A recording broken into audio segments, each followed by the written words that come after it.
오늘의 말씀은 레위기 16장 23절부터 34절까지 말씀입니다.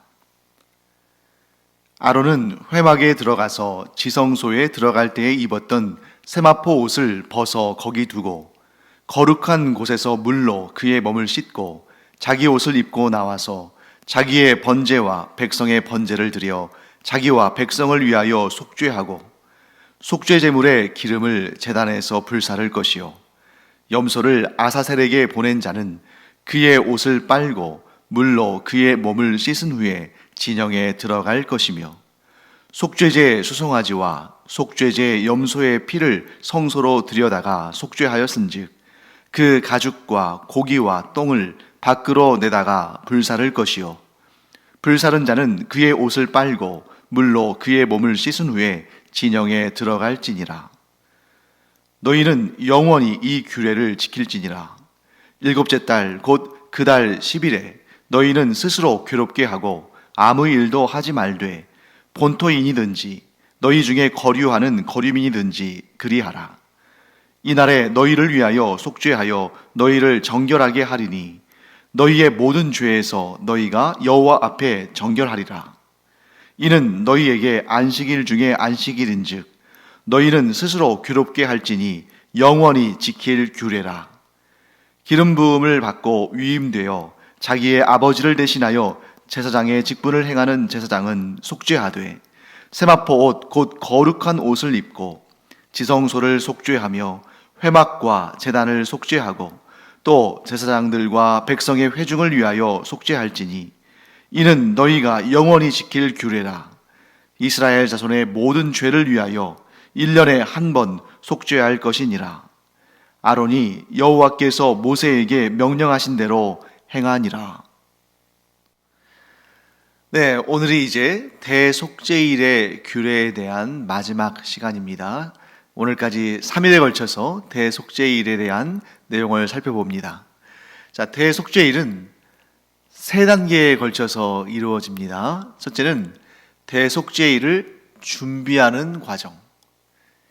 대속죄일에 드릴 속죄제물, 그리고 또 번제물, 그리고 제사장이 대제사장이죠, 아론, 지성소에 들어갈 때 입을 세마포 옷 이런 것들을 준비하고 또한 아사셀 염소라는 이스라엘 백성들의 죄를 모두 짊어지고 광야로 나가는 그러한 제물들을 또 그러한 준비물들을 준비해야 되는 단계가 있습니다.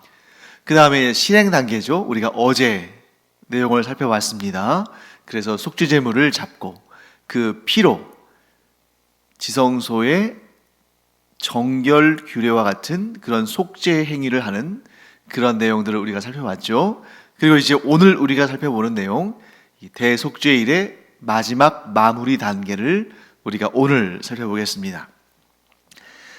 자, 이 대속죄일의 가장 중요한 역할은 누가 뭐래도 아론이고, 또 오늘 우리가 읽은 본문의 후반부에 나오는 것처럼 이제 아론이 이 세상을 떠나게 되면 그의 후손들, 그의 후임 대제사장들이 이 역할을 담당해야 됩니다.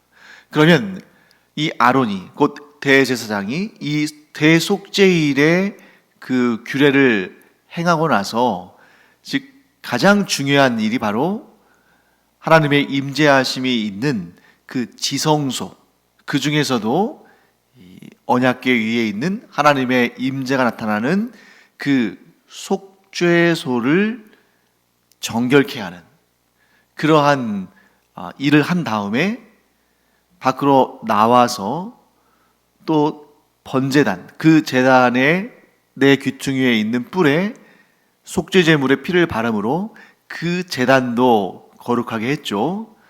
자, 그리고 나서 뭘 했습니까? 아사셀 염소를 그것을 맡은 자에게 맡겨서 진영 밖으로 나가고 또 먼 광야까지 이 아사셀 염소를 데리고 나가서 거기에 두고 오는 거죠. 자, 이러한 일까지를 다 하면 기본적인 일들이 끝난 겁니다. 그리고 나서 이제 마지막 정리하는 단계, 아론은 다시 회막 안으로 들어갑니다. 다시 회막 안으로 들어가서 지성소에 들어갈 때 입었던 그 세마포 옷을 벗어서 그 회막 안, 아마도 성소의 한 지점이겠죠? 거기에 그것을 보관합니다. 그런데 여기에서 우리가 잘 알아야 할 사실, 세마포 옷이라는 것은 화려한 옷이 아니에요. 특별한 염색을 한 것도 아닙니다. 그저 흰 빛깔의 완전히 희다기보다는 이 세마포 본래의 어떠한 자연스러운 빛깔이 담겨 있겠죠. 그래서 오늘날 우리식으로 따진다면 모시 옷 정도, 삼배 옷 정도 되는 것입니다. 그러므로 이 옷은 그 안에 담겨 있는 것은 정결함이지만, 그러나 그 옷 자체는 굉장히 소박하고 겸비하고 겸손한 옷이다. 그러니까 하나님의 임재가 있는 그 지성소 안으로 들어가면서 이 아론이, 대제사장이 뭔가 이렇게 화려하고 뭔가 이렇게 권위 있어 보이고 뭔가 대단한 그런 옷을 입고 들어가는 것이 아니라 오직 겸손으로 옷을 입고. 왜 그렇습니까? 하나님 앞에 그 누가 자기의 권세와 위엄과 영광을 드러낼 수 있겠어요? 거룩하신 하나님 앞에서 뭐 대제사장이 아니라 뭐 왕이라 할지라도, 이 세상에서 가장 권세 있는 사람이라 할지라도 하나님 앞에서는 겸비하고 겸손할 수밖에 없는 거죠. 그래서 평소에 이 아론 대제사장은 굉장히 화려한 의복을 입습니다. 그래서 여러분, 우리가 이전에 대제사장의 그 복식에 대해서 공부할 때도 우리가 배웠습니다만, 속옷은, 여기서 말하는 속옷은 그냥 이 내복이 아니죠. 일상복이에요. 그것은 하얀 빛이지만 그 위에 겉옷은 대제사장의 경우에는 푸른 빛으로, 그리고 그 위에 에봇을 입는데 그 에봇에는 흉패에도 보석이 12개의 보석이 박혀 있고 또 어깨 위에도 또 2개의 큰 호박 보석이 있으면서 거기에 이제 12지파의 이름들을 새겼죠. 그렇기 때문에 아주 화려하고 아주 또 그 당시에 일반 사람들이 입을 수 없는 그러한 채색의 그런 옷이라고 볼 수 있습니다. 그런데 그런 옷을 벗어놓고 지성소에 들어갈 때는 세마포로 되어 있는 머리 끝에 관에서부터 속바지에 이르기까지 세마포로 된 겸손의 옷을 입고 하나님을 배웠고 그곳에 또 속죄 예식을 행합니다. 그런데 이제 그 옷을 다시 벗어서 그곳에 놓고, 자, 어떻게 합니까? 밖으로 나와서 이제 어떤 그 다음 행사를, 그 다음 이런 예식을 진행해야 되는데, 원래 본인의 대제사장의 그 복식으로 갈아입고 그 예식을 치러야 됩니다. 자, 그 다음에 두 번째, 아사셀 염소를 데리고 나갔던 사람이 다시 이제 돌아와야죠. 뭐 어떻게 하느냐? 아사셀 염소를 데리고 광야로 나갔던 사람은 다시 진영 안으로 돌아올 때 그냥 들어오면 안 돼요. 왜냐하면 이 아사셀 염소를 내보낼 때 아론이 그 살아있는 염소의 머리에 2 손을 올리고 이스라엘 회중의 모든 죄를 그 염소에게 지웠잖아요.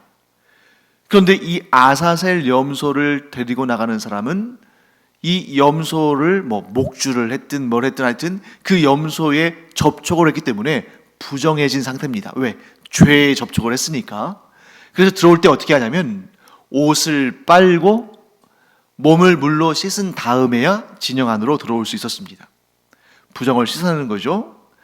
자, 그 다음에 똑같은 예가 누구에게 적용되냐면 속죄의 제물을 진영 밖으로 가지고 나가서 태운 사람들에게도 적용이 됩니다. 자, 속죄의 제물, 아론과 제사장들을 위해서는 수송아지, 또 이스라엘 백성 전체를 위해서는 순염소를 잡아서 속죄의 제물로 하나님께 드리는데, 그때 어떻게 하냐면, 우리가 이전에도 다 배운 거예요. 속죄제 할 때. 그 속죄 제물의 기름은 떼어서 하나님께 불태워서 그 향기를 올려드립니다. 그때 기름을 뗄 때 여러분들 그 품목 아시죠? 자, 기름과 간 껍풀과 두 방광, 이런 부위들은 떼어가지고 불로 태워서 하나님께 그 향기를 올려드리고, 나머지는 모두 진영 밖으로 가지고 나가서 그 부정한 것을 버리는 곳. 왜냐하면 지금 이 제사장들과 이스라엘 백성들 전체의 죄를 속죄하는 제물이니까 그것을 다 가지고 나와서 그곳에서 그 진영 밖에 이 속죄 제물을 태우는 곳에 와가지고 거기서 모두를 다 태워서 없앱니다. 그런데 역시 그렇게 속죄 제물을 태워서 없애는 그 일을 행한 사람들도 역시 죄에 접촉이 됐기 때문에 부정한 상태입니다. 이들도 역시 진영 안에 들어올 때 그냥 들어오면 안 되고 그 부정을 제거하고 들어와야죠. 그래서 옷을 빨고 몸을 물로 씻은 다음에야 진영 안으로 들어올 수 있었습니다. 자, 그리고 이제 오늘 본문의 후반부에는 어떤 내용이 나오냐면, 이 대속죄일이 어떤 날인가 하는 것을 정의하는데 가장 대표적으로 정의하는 내용이 31절에 나옵니다. 31절 말씀을 제가 한번 읽어보겠습니다. 이는 너희에게 안식일 중에 안식일인즉 너희는 스스로 괴롭게 할지니 영원히 지킬 규례라. 자, 여러분, 제가 이 대속죄일에 대해서 여러분들에게 설명을 드릴 때 맨 첫날 뭐라고 말씀드렸냐면, 이스라엘에 많은 절기들이 있는데 그 중에 가장 거룩하고 가장 중요한 절기를 꼽으라면 바로 이 대속죄일이다, 이렇게 말씀드렸어요. 왜냐하면 그날 제사장들과 이스라엘 백성들 전체의 모든 죄를 1년에 딱 한 번 하나님께 속죄함을 받는, 용서함을 받는 그런 날이고, 또 그날에 아론 곧 대제사장이 1년에 딱 한 번 하루 그 대속죄일에 지성소 안에 들어가서 그동안에 1년 동안 쌓였던 그런 이스라엘 백성들의 죄로 말미암아 부정하게 된 그 속죄소를 정결케 하는 그런 날이잖아요. 가장 중요한 날입니다. 그래서 이 31절에도 뭐라고 지금 이 날을 소개하냐면, 이는 너희에게 안식일 중에 안식일이다. 자, 안식일 중에 안식일이라는 얘기는 뭐겠어요? 안식일들이 여러 날 있지만 그 중에 가장 중요한 안식일이고 가장 온전한 안식일이고 최고의 안식일이다. 왜? 여러분, 안식은 무엇을 통해서 얻습니까? 근데 아무 일 안 하고 쉬는 것, 이것도 육신의 안식을 가져다 주죠. 또한 하나님께 예배하는 것, 영혼의 안식을 가져다 줍니다. 그런데 이 모든 것을 종합해서 딱 한 문장으로 안식일을 규정한다면, 이날은 죄 사함을 받음으로 말미암아 진정한 안식을 누리는 날이다. 왜? 죄 문제가 모든 고통과 모든 문제들의 근원이 되니까. 그래서 궁극적으로 진정한 안식이라면 이 죄 문제를 해결함으로 말미암아 사람에게 진정한 평안을 주는 그날이 진정한 안식일이죠.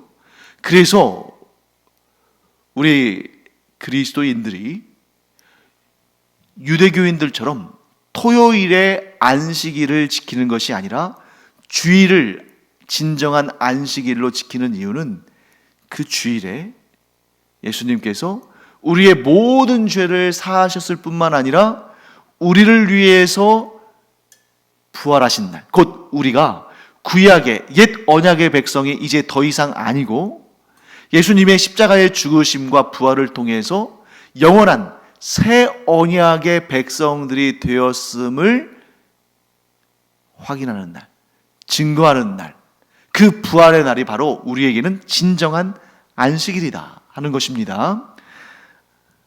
그런데 왜 대속죄일을 성경 본문에서 안식일 중에 안식일, 최고의 안식일이라고 했냐면 죄를 용서받는 날이니까.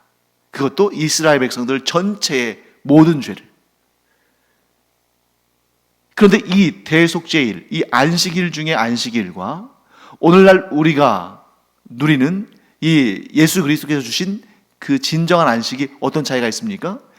예수 그리스도께서 우리에게 주신 안식은 영원한 안식. 왜? 예수님의 그 속죄가, 우리를 위한 대속의 그 역사가 영원한 것이니까. 그렇지만 구약의 옛 언약 시대의 대속죄일은 해마다 한 번씩 해야 되는 거잖아요. 반복적으로.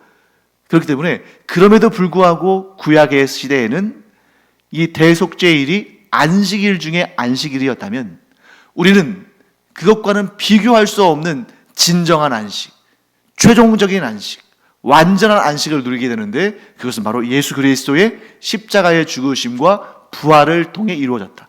그러므로 우리가 주일에 안식일로 지키며 예배를 드리는 이유는 그날이 영원한 안식, 완전한 안식, 최종적인 안식의 역사가 일어난 날이기 때문이다. 이렇게 정리할 수 있겠습니다. 자, 그런데 이상한 부분이 있어요. 31절 말씀 제가 다시 한번 읽어볼 테니까요, 여러분들이 여기에서 이상한 부분을 한번 찾아봐야 됩니다. 이는 너희에게 안식일 중에 안식일인즉 너희는 스스로 괴롭게 할지니 영원히 지킬 규례라. 뭐가 이상합니까? 여러분, 안식이라는 것은, 그것도 안식일 중에 안식일은 최고의 안식일인데, 안식일은 평화를 얻어야 하잖아요. 쉼을 얻어야 됩니다. 몸도 마음도 영혼도 평안해야 됩니다. 그런데 이날 대속죄일이 안식일 중에 안식일이라고 말씀하시면서 그 다음에 바로 연이어서 뭐라고 말씀하시냐면 너희는 스스로 괴롭게 할지니. 자, 이 대속죄일이 안식일 중에 안식일인데 어떻게 한다고요? 이 이스라엘 백성들이 스스로를 괴롭게 한다는 것입니다. 안 어울리잖아요. 안식일은 쉼이 있고 평안이 있고 진정한 평화의 날인데 그날 어떻게 한다는 거죠? 그날에 이 대속죄일에 참여하는 자들이 스스로를 괴롭게 해야 한다. 둘이 너무 안 어울리지 않습니까? 안식일 중에 안식일과 스스로를 괴롭게 하는 날. 자, 왜 그럴까? 자, 안식을 한다는 것은 스스로를 평안하게 하는 것인데 이게 무엇 때문에 깨졌습니까? 죄 때문에 깨진 거죠. 그래서 이 죄를 속죄받고, 즉 용서받고 이 죄 문제가 해결되는 이 날이 안식일 중에 안식일인데 여기에서 스스로를 괴롭게 한다는 것은 뭘 의미하냐면 이 용서를 받는 사람의 자세를 의미하는 것입니다. 용서를 받는 자의 자세. 자, 여러분, 이 대속죄일이 해마다 반복되잖아요. 자, 그러다 보면 사람들 안에 어떤 아주 좋지 못한 습관들이 생기냐면 대속죄일에 어차피 또 모든 죄가 용서받을 테니까 오늘 우리가 죄 용서받으면 또 한 1년은 마음대로 살아도 되겠구나. 이러한 약간의 어떤 이용하는 마음 또는 매너리즘, 가볍게 여기는 마음, 이런 마음이 들 수 있다는 거죠. 사람이니까.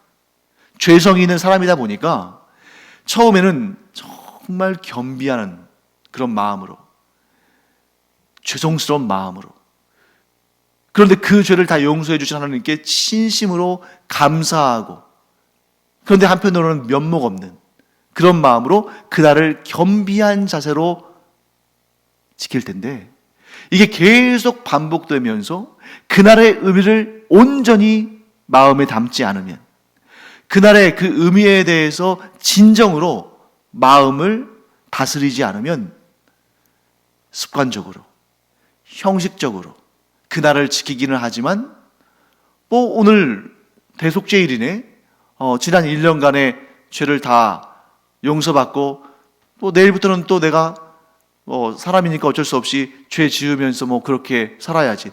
그 후에 또 1년 지나면 또 대속죄일에 다 용서받을 테니까. 이런 마음 하나님께서 기뻐하지 않으신다는 것입니다.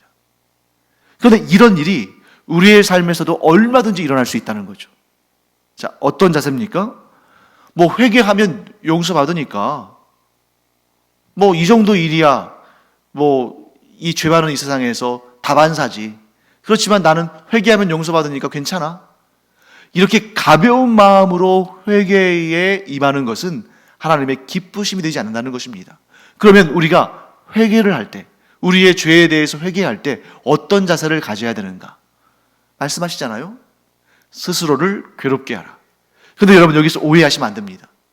회개를 할 때 반드시 자신을 학대하고 자신을 막 괴롭게 하고 반드시 막 금식하고 반드시 자기 자신을 좀 이렇게 고행 같은 일을 통해서 스스로를 괴롭히는 그런 일을 해야만 진정한 회개가 가능하다, 이런 말씀이 아니에요. 여기에서 스스로를 괴롭게 한다는 것은 이렇게 정리할 수 있습니다. 하나님 앞에 겸손한 자세로 스스로를 돌아보며 하나님의 은혜를 더욱 감사하는 그런 겸비한 자세를 가지라 하는 것입니다. 그러니까 애들처럼 무슨 의미인지도 제대로 모르면서 야, 오늘 죄 용서 받는 날이래. 아, 기쁘다. 죄 용서 받았으니까 이제 마음껏 놀자, 즐기자, 이런 게 아니라는 거죠. 회개라는 것이 내 죄 있어. 그런데 내가 회개하면 하나님 다 용서하셔. 그러면서 이걸 가볍게 여기고 그냥 대수롭지 않게 형식적으로 그렇게 생각하면서 죄 지으면 뭐 회개하면 되지 뭐, 이런 마음은 결코 진정한 회개의 마음이 아니라는 거죠. 우리가 우리의 죄에 대해서 그 죄가 얼마나 더럽고 추악하고 악한 것인지를 정말 진실로 깨닫고 고백하고, 또한 이 죄 하나를 없애시기 위해서 예수님께서 영원한 생명을 내어주셨다는 것을 알므로 얼마나 면목 없습니까?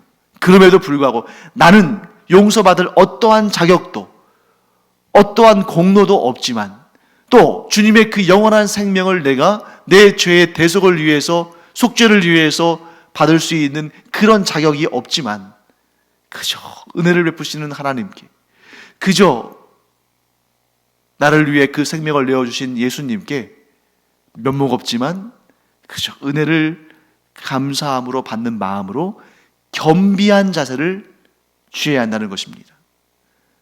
회개를, 속죄를 가볍게 여기지 말라.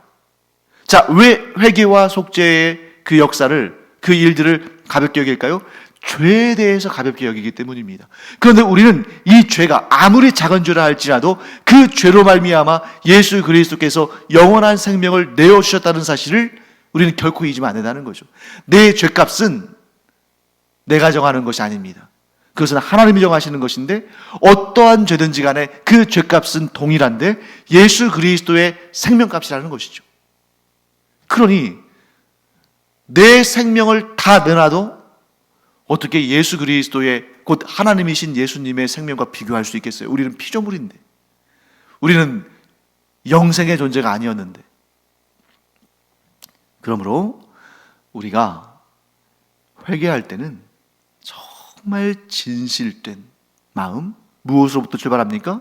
내 죄가 얼마나 무겁고 더럽고 추하고 감히 내가 감당할 수 없는 것인지, 내가 이 죄의 무게를, 이 죄의 결과를 도무지 감당할 수 없다는 것을 우리가 진실로 깨닫고, 그럼에도 불구하고 그 죄를 용서하시기 위해서 영원한 생명을 내어주신, 또한 그 사랑하는 독생자를 내어주신 하나님의 사랑, 예수 그리스도의 사랑을 우리가 감히 받을 수 있는 자격이 없고 면목이 없지만 그저 은혜를 주신 하나님께 그 은혜를 받고 감사하며, 그러므로 그런 죄, 그런 무섭고 더럽고 추악한 죄를 또 짓지 않기를 마음속으로 다짐하는, 물론 우리가 이 세상을 떠나기 전까지는 죄를 지을 수밖에 없는 존재지만 그럼에도 불구하고 그 죄와 열심히 싸우고 사탄과 마귀의 시험을 열심히 이겨내며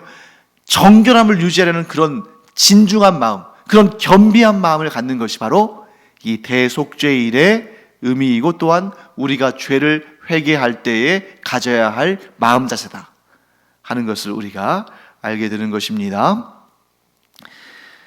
이제 마지막으로 한 가지만 더 우리가 공부하고 마치겠습니다. 대속죄일에 대해서. 대속죄일은 많은 사람들에게 복음의 날이었다.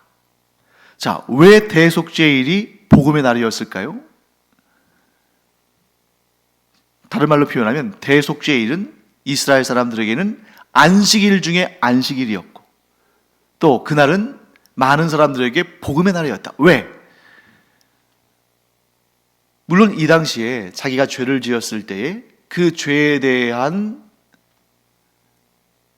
제사로 속죄제를 하나님께 드리는 사람들도 분명 꽤 많이 있었을 겁니다. 하지만 가난해서 속죄 제물을 준비할 수 없는 사람들, 또 하루 종일 일하고, 또 예를 들면 이제 종들 같은 경우에는 주인을 위해서 일해야 되는데 어디서 또 이렇게 속죄제를 드릴 수 있는 여유를, 그런 시간적 여유나 물질적인 여유를 갖겠어요?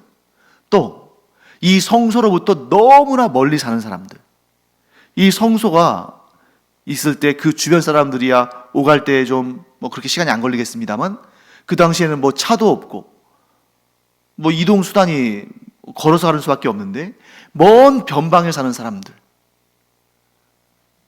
이런 사람들에게는 하나님께 속죄 제사를 드리는 일이 너무 힘든 일입니다. 1년 중에 단 한 번도 못 드릴 수도 있고, 아니 어쩌면 평생 한 번도 속죄 제사를 드리지 못한 사람들도 있을 거예요.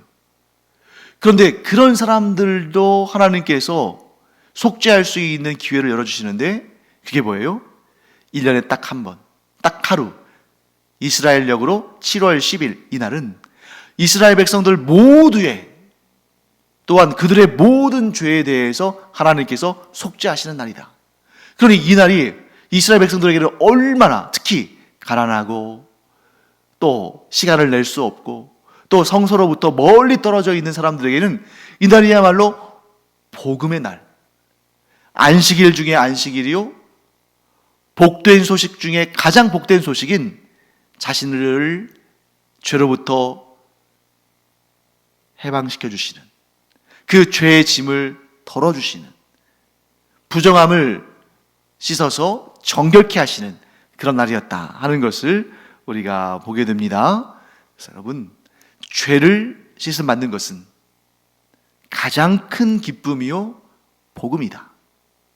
우리 주 예수 그리스도께서 매년 반복해야 되는 이 대속죄일을, 또한 매번 반복해야 되는 이 속죄의 제사를 단 한 번의 십자가의 죽으심으로 우리를 위해서 이루셨고, 그래서 우리는 이 복음으로 세상을 살아가며 천국을 기대하는 것입니다.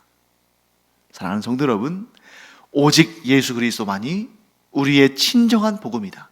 또한 나는 이 유일한 복음을 세상에 전하며 살리라. 그런 마음으로 이 대속죄일을 우리가 이제 공부를 마치도록 하겠습니다. 기도하겠습니다. 하나님 감사합니다.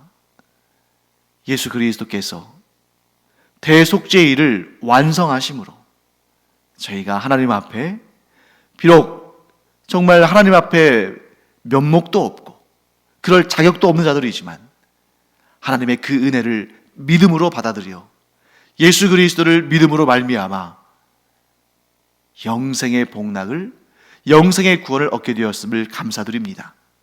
이 믿음 변치 않게 하여 주시옵시고, 또한 이 복음을 전파하며 살아가는 저희들 되게 하여 주시옵소서. 감사드리며 예수님의 이름으로 축복하며 기도합니다. 아멘. 기도하는 시간입니다.